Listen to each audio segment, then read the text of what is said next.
इस संसार के अंदर वो लोग भी हैं जिन्हें प्राप्त हुआ लेकिन आदेश नहीं हुआ, वो लोग भी आपके किसी काम के नहीं हैं जिनको परमात्मा तो मिल गया लेकिन उन्हें आदेश नहीं है। ये इस प्रकार से समझो कोई भी स्टोर है और उस स्टोर में सामान तो सारा रख दिया लेकिन मालिक ने बोल दिया कोई बेचेगा नहीं, स्टोर को ताला लगा दिया, मालिक तो तुम हो लेकिन इसको हाथ नहीं लगाना।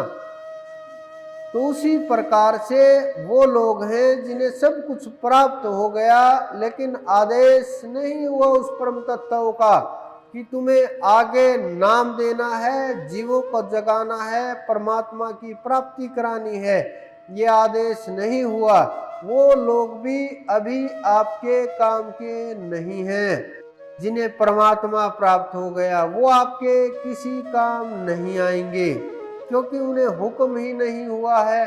और जब तक हुक्म नहीं होगा उसका तो आप किस प्रकार से आपका वो काम कर सकते हैं, वहां तक कुछ भी नहीं कर पाएंगे। आप कितने हाथ पैर मारो, कितनी कोशिश करो, हाँ ये हो सकता है उनकी पवित्र ऊर्जा है, बैठने से कुछ आप पॉजिटिव हो जाओ, लेकिन आप वहां तक परम तत्व तक नहीं पहुंच सकते, आपके कर्म भी नहीं कट सकते क्योंकि उनको तो बेचारे को आदेश ही नहीं है। वो क्या कर सकता है?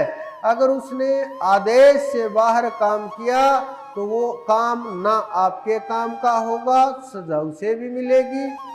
जिस प्रकार से मालिक के घर चोरी करके अगर कोई सामान बेचता पकड़ा गया तो सजा तो उसे भी होगी।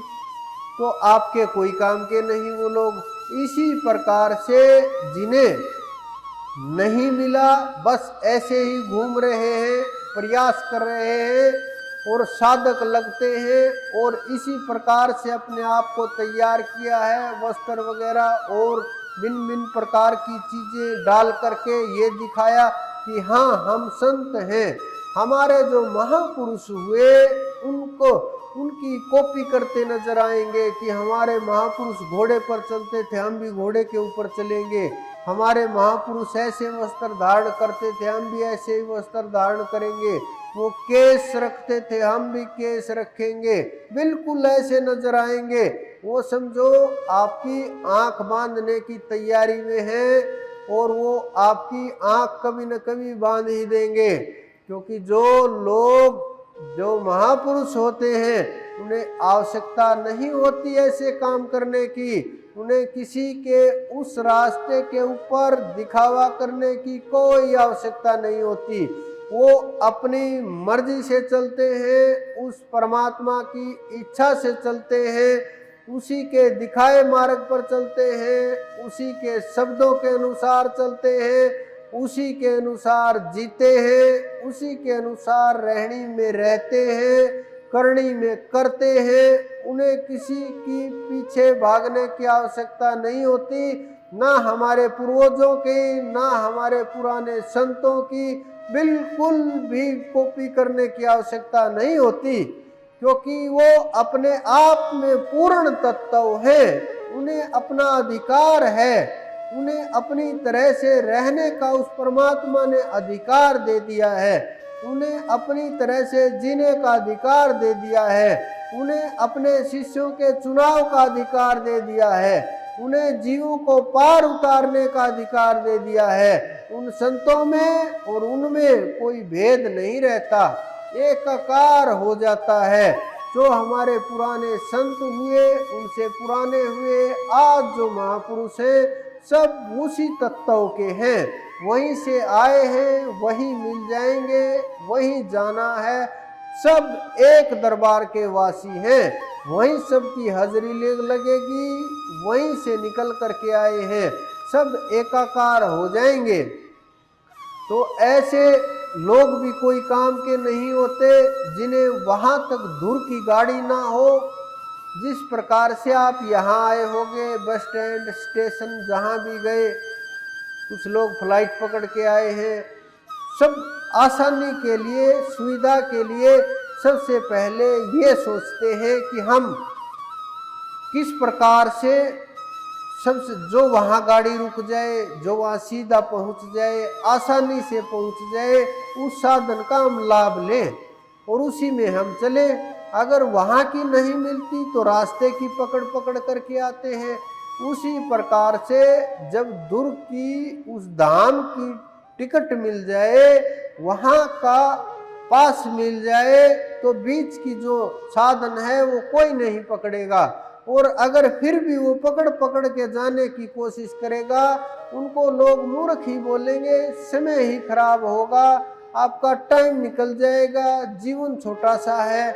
ऐसा ये जीवन नहीं है कि आप श्वास को रोकोगे और 10 साल तक रोके रहोगे, ध्यान में जाए, चेतना समाधि में पड़े रहोगे। इतना लंबा जीवन नहीं है, जीवन बिल्कुल छोटा सा है। अगर गुरु का सहयोग ना मिला तो सूरत जागेगी नहीं।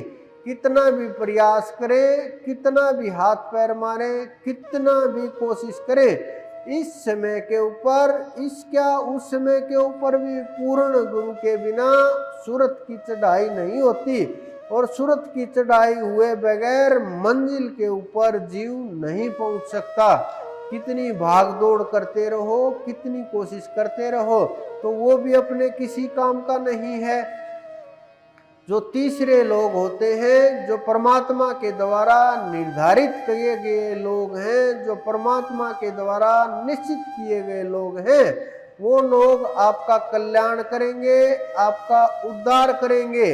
उन लोगों की आवश्यकता उस उम्र में होती है। किस उम्र में? जब काम का प्रभाव होता है, 12-14 वर्ष की उम्र में, कि काम का प्रभाव हो गया, दिशा दिखाने के लिए, भजन के लिए, ऊर्ध्वगामी स्थिति के लिए, मन को रोकने के लिए ऐसे महापुरुष की तलाश होती है। और उसके माध्यम से जीव को जगाने के लिए और इंद्रियों के ऊपर का कंट्रोल करने के लिए उस समय गुरु की आवश्यकता होती है और पूर्ण गुरु की आवश्यकता होती है। तो जिससे बच्चे को दिशा दी जा सके, लेकिन दिशा दी नहीं जा रही। उन्हें काम के वेग के कारण ऐसे ही जीव भटक जाता है, कहीं भी फंस जाता है। फिर शादी हो जाती है, बच्चे पैदा होने लगते हैं,